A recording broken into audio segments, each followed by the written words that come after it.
presidente Lula, por iniciativa do Sidônio, por iniciativa do Laércio Portela, que já havia feito isto quando ficou interinamente como chefe da SECOM, quando Paulo Pimenta estava lá no Rio Grande do Sul, né, ele está retomando esta atividade de diálogo com as mídias. Foi inclusive a reclamação dele contra o Paulo Pimenta lá atrás e contra o Crispiniano, que era o antigo assessor de imprensa dele, lá em novembro, naquele encontro do PT, quando ele fez uma reclamação geral da área de comunicação do governo. Então, a gente viu a coletiva da semana passada, anteontem entrevista para as rádios de Minas, ontem entrevista para as rádios da Bahia. É uma boa iniciativa. Da outra vez que isso aconteceu, inclusive a popularidade dele subiu, ainda que levemente, mas deu uma subidinha. O Laércio foi festejado por conta disso. Mas o que acontece? É que nessas entrevistas há sempre uma questão que é a iniciativa do presidente lançar-se à comunicação é extremamente positiva, mas tem sempre uma questão que é o conteúdo da comunicação. O conteúdo da comunicação. E ontem abriu-se uma crise por conta da entrevista que o presidente Lula deu a uma rádio da Bahia. Vamos ver o trecho? Que é o trecho sobre o tema da inflação dos alimentos. As coisas mais importantes para que a gente possa controlar o preço é o próprio povo. Você sabe disso. Se você vai no supermercado aí em Salvador e você desconfia que tal produto está caro, você não compra. Ora, se todo mundo tivesse a consciência e não comprar aquilo que ele acha que está caro, quem está vendendo vai ter que baixar para vender, porque senão vai estragar. Ora, esse é um processo que a gente não precisa falar, porque isso é da sabedoria do ser humano.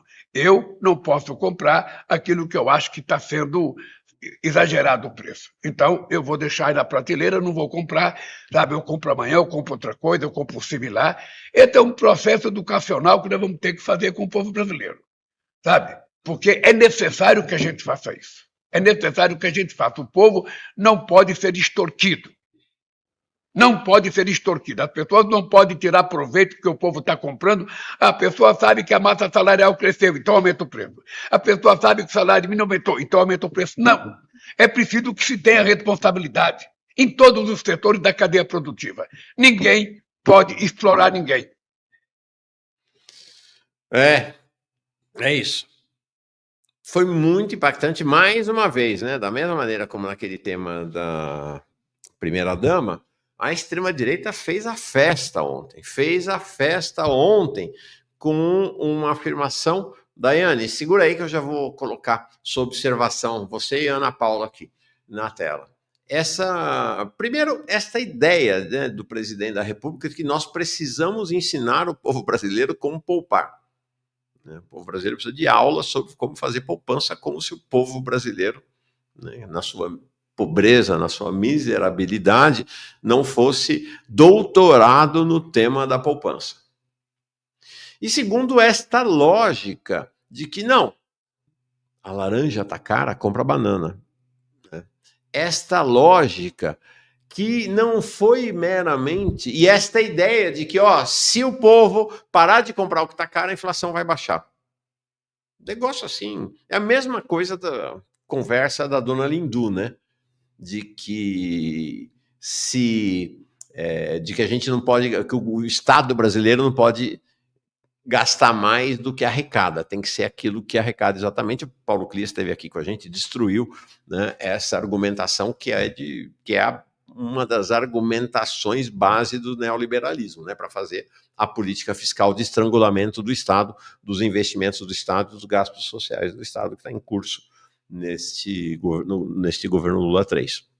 Então, é a mesma lógica, porque é esta lógica da finança doméstica querendo se aplicar à política econômica, à política do Estado brasileiro. Então, você pobre, você miserável, você classe média, sobretudo classe média baixa, para de comprar determinado produto que a inflação vai baixar.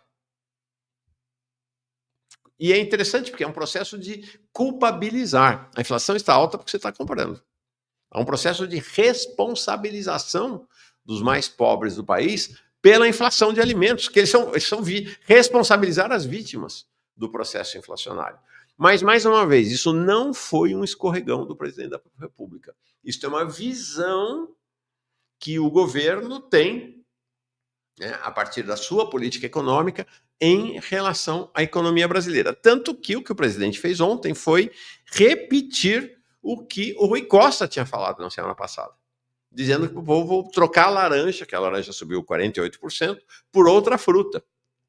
Então, como, né, você que vai no supermercado, você que vai no mercado, você que vai no atacadão, chegou lá, a laranja dobrou de preço, triplicou de preço, você precisa ser ensinado para não comprar a laranja, porque senão você vai comprar. Né? Então precisa do Rui Costa, precisa do presidente da República, precisa de uma campanha de educação para ensinar o povo brasileiro para não comprar as coisas que subiram muito de preço. Né? E aí, evidentemente, a lembrança é a frase atribuída a Maria Antonieta: não tem pão, comam brioche.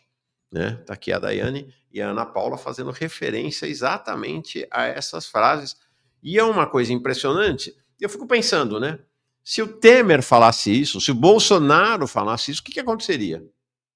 Mas agora não. Os progressistas governistas ficam justificando esse tipo de frase. Isso é muito dramático, porque isso significa o seguinte: tem uma opinião progressista no Brasil, porque aquilo que a gente fala é aquilo que nós somos. Esse é um beabá da psicanálise e da psicologia. Nós falamos. Quando nós falamos, nós estamos nos conformando, nós estamos tomando a forma daquilo que a gente fala. Então, quando esta massa de liderança progressista começa a dizer que não pode gastar mais do que precisa aprender a lição da dona Lindu, e que a culpa pela inflação é dos pobres que compram laranja quando a laranja está cara, isto vai construindo o pensamento progressista no país, que vai indo cada vez mais para a direita. Esse é o drama. Essa é a questão dramática para os segmentos progressistas e para o governo Lula. Né? Bem, como me dizendo aqui, Lula, tá duro, dorme. Né? E registrar aqui, Vimeirim, vida longa amanhã Brasil, é preciso conhecer a verdade sem maquiagem. Nos outros veículos estão enaltecendo Lula Antonieta. Pois é, incrível, gente. Isso é uma coisa que me deixa impactado. Isso vai formando uma opinião de direita no interior do campo que, em tese, deveria ser progressista. De culpabilizar os pobres, de ter uma visão da política econômica neoliberal.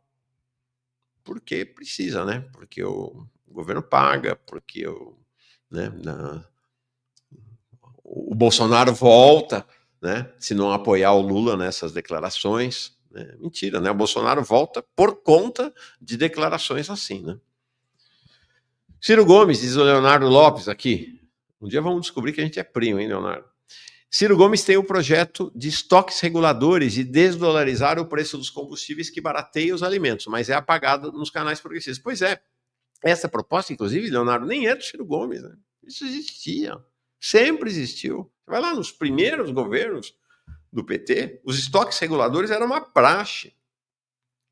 Os estoques reguladores, o que é o estoque regulador? Você faz um estoque de arroz enorme nos armazéns da Conab, que inclusive foram vendendo, boa parte foi vendido para você recomprar. Faz um estoque enorme. Na hora que tem a inflação do estoque do arroz, do preço do arroz, você bota a preço mais barato do que esse preço inflacionado no mercado, o arroz. E aí, sim, você baixa. Não tem a ver com a culpabilização dos pobres e com apelo para o pobre não consumir. Não, você tem os estoques reguladores. Arroz, feijão, milho e outros cereais. A rigor até carne. Você pode montar estoque de carne congelada. Então, o que o Ciro fala, e tem razão, ele fala nisso, é o beabá da economia que não seja a economia a serviço do grande capital, do agronegócio, porque para o agronegócio não interessa, né? Se tem estoque, eles não vão poder puxar o preço para cima. Tá? E a outra coisa, essa desdolarização do preço dos combustíveis. O PPI não era dolarizado até o final do governo Dilma não era dolarizado, foi dolarizado com Temer, com Bolsonaro e continua parcialmente dolarizado até hoje. Olha o professor Daniel aqui.